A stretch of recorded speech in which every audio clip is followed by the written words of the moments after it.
Right, I'm down to get the P-trap. The challenge that this is 1.5 inches.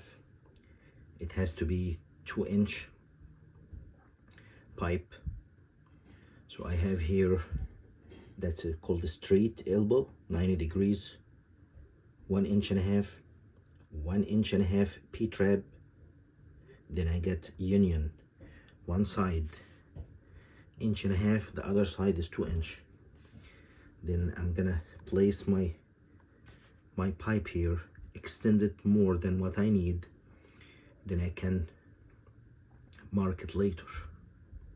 Mark it and cut it to the direct or the length. I already fitted. This is the back of the shower pan. Now what I'm gonna do is, so I have here two flexible joints, one here and one there, because you can see it's not really squared. So I'm just gonna make a couple marks here, and this one here too as well. So when I fit it, before I glue it, it will be exactly the same.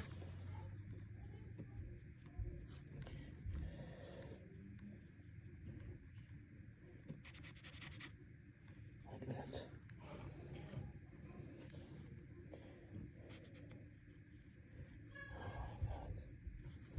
I should have, you need something, but you guys got the point. So once you line up these two, and also do the same here,